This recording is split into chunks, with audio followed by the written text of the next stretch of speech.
Président, merci d'être avec nous pour cette interview avant votre départ en Chine. Ce sera votre première visite d'État en Chine depuis la prise en fonction en mai dernier. Donc tout d'abord, je voudrais savoir ce que vous attendez de cette visite et quel sujet vous aborderez avec votre homologue chinois, M. Xi Jinping. Bonjour à vous. Je suis en effet très heureux de pouvoir me rendre en Chine pour, comme vous l'avez rappelé, cette première visite d'État. J'ai rencontré le président Xi Jinping à plusieurs reprises et nous avons eu en particulier un échange à Hambourg il y a quelques mois et des contacts téléphoniques. Et il m'a invité à cette occasion. Je suis très heureux de passer ces quelques jours en Chine, à Xi'an, puis à Pékin. Ce que je souhaite, c'est de commencer avec détermination et humilité une nouvelle relation. L'année commence. Et ce moment de l'année a, je crois d'ailleurs, aussi une signification un peu particulière en Chine, c'est celui d'horizons nouveaux. Mais je pense qu'aujourd'hui, le monde est à un tournant. Il est en crise, en train de se transformer.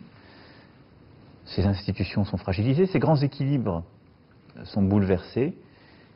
Et je pense que la Chine et l'Europe, et en tout particulièrement la France dans l'Europe, ont un rôle à y jouer. Et donc, je me rends en Chine avec la volonté d'abord d'aborder tous les sujets avec le président Xi Jinping, avec beaucoup d'amitié et un caractère très direct parce que je veux qu'une relation se noue, et avec la volonté de définir ensemble cet horizon nouveau de la relation. Comme vous l'avez dit, vous aviez déjà plusieurs échanges avec le président Xi. Personnellement, que pensez-vous de président Xi? Quel caractère de président Xi comme un leader vous impressionne? D'abord, je donne rarement mes avis parce que mes homologues sont ceux que leur peuple ont choisis et que leur pays ont désignés en l'espèce. Donc, je ne vais pas ici faire la carte en quelque sorte, même schématique. Et je ne connais pas sans doute assez intimement le président pour pouvoir le dire. Par contre, j'ai eu face à moi un homme d'État qui avait des idées claires, ce que j'apprécie. Parce qu'on avance que si les idées sont claires, est-ce que les actes peuvent suivre. J'ai eu ensuite le sentiment d'avoir un homme qui avait la volonté de construire une Chine forte, avec des objectifs déterminés et de long terme. Et je pense qu'on ne fait des choses sérieuses que par le long terme, et justement cette fiabilité réciproque qu'on crée, ce qui est important pour moi. Quelqu'un à qui on pouvait dire les choses de manière très directe.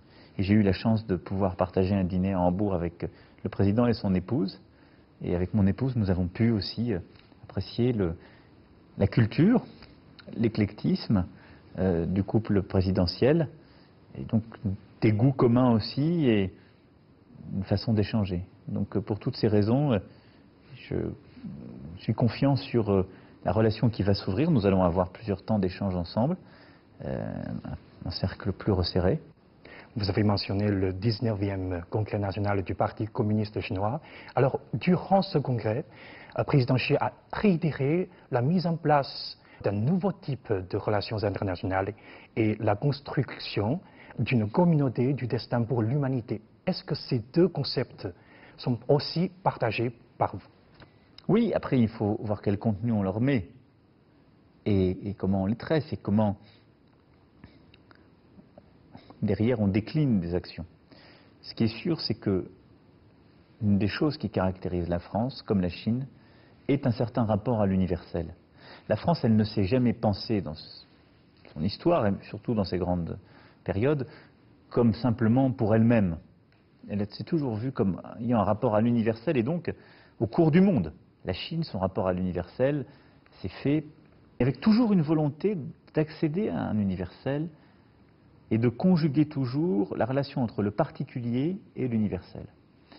Et donc oui, nous avons ce même souci, je dirais. Est-ce qu'on met forcément les mêmes réalités derrière ce souci?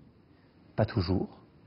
Et donc le dialogue intime, constant, permet de lever les ambiguïtés ou de cerner les intraduisibles et parfois de réduire les malentendus. Ce qui est sûr et ce qui nous lie et ce qui fait que la relation entre nos deux pays est si particulière, c'est que nous avons dans les deux cas une ambition, une exigence, une volonté d'universel.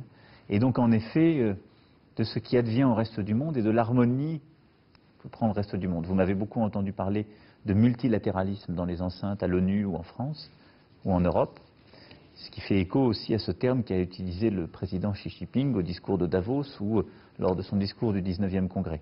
Mettons-nous exactement les mêmes choses derrière ce multilatéralisme? Non. Nous n'avons pas toujours les mêmes histoires, les mêmes choses.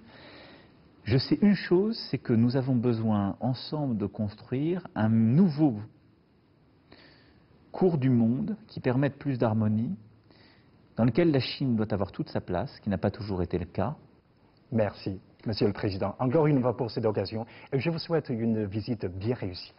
Merci à vous. En tout cas, merci de m'accueillir en Chine. Je suis très heureux avec mon épouse de venir pendant ces quelques jours en ce tout début d'année. Merci à vous.